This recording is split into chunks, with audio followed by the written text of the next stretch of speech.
శ్రీ గురుభ్యో నమః. హరి ఓం. అందరికీ నమస్కారం. అత్ర శూరా మహేశ్వాస భీమార్జున సమాయుధి యుయుధానో విరాటశ్చ ద్రుపదశ్చ మహారథః.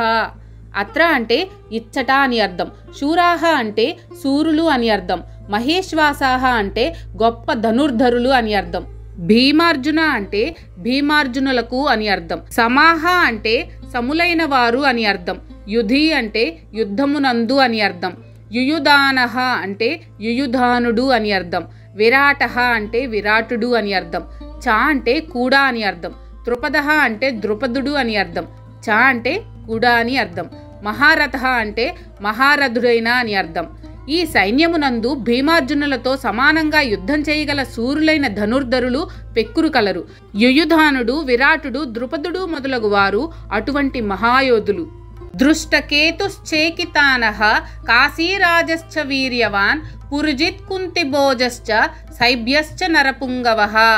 దృష్టకేతువు అంటే దృష్టకేతువు అని అర్థం, చేకితానః అంటే చేకితానుడు అని అర్థం, కాశీరాజః అంటే కాశీరాజు అని అర్థం, చ అంటే కూడా అని అర్థం, వీర్యవాన్ అంటే శక్తిమంతుడైన అని అర్థం, పురుజిత్ అంటే పురుజిత్తు అని అర్థం, కుంతిభోజః అంటే కుంతిభోజుడు అని అర్థం, చ అంటే మరియు అని అర్థం, సైభ్యః అంటే సైభ్యుడు అని అర్థం, చ అంటే మరియు అనే, నరపుంగవః అంటే నరులలో శ్రేష్ఠుడైన అని అర్థం.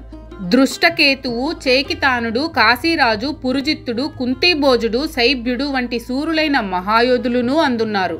యుధామన్యుశ్చ విక్రాంత ఉత్తమౌజాశ్చ వీర్యవాన్ సౌభద్రో ద్రౌపదేయాశ్చ సర్వ ఏవ మహారథాః.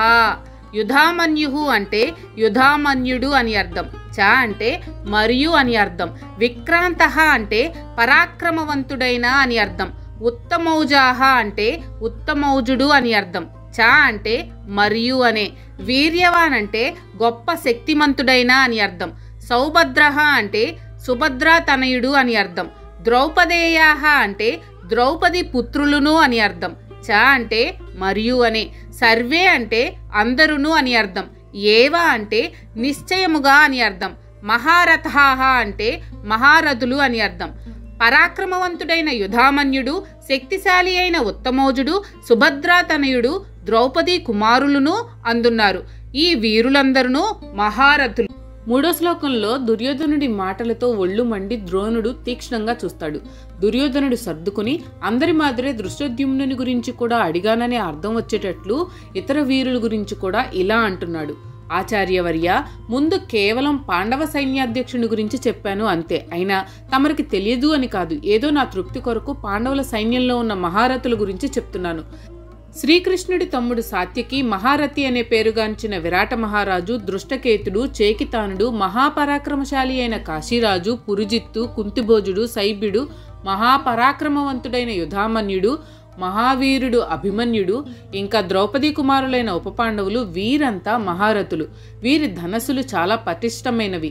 వీరందరూ ధనుర్విద్యా పారంగతులు. వీరంతా భీముడు, అర్జునుడితో సమానంగా యుద్ధం చేయగల సమర్థులు. మహారథి అంటే ఒకే సమయంలో 10,000 మంది సైనికులతో యుద్ధం చేయగల సామర్థ్యం ఉన్నవాడు అని ఒక అర్థం. వేరువేరు చోట్ల వేరే వేరే అర్థాలున్నాయి. మరి వీళ్ల సంగతి ద్రోణుడికి తెలియదా అంటే తెలుసు. కానీ ఎదుటి బలమును తన బలమును అంచనా వేయడం యుద్ధనీతి. అందుకే ఈ వివరాలు చెప్పాడు. ఇంకా తన పక్షాన్నున్న వీరుల గురించి కూడా ఇలా చెప్తున్నాడు దుర్యోధనుడు. మీకు కనుక ఈ వీడియో నచ్చినట్లయితే లైక్ చేయండి. అలాగే మీ ఫ్యామిలీ అండ్ ఫ్రెండ్స్కి షేర్ చేయండి. ఛానల్లో కొత్త నోటిఫికేషన్స్ కోసం సబ్స్క్రైబ్ చేయండి. అలాగే పక్కనే ఉన్న బెల్ ఐకాన్ని ట్యాప్ చేయండి.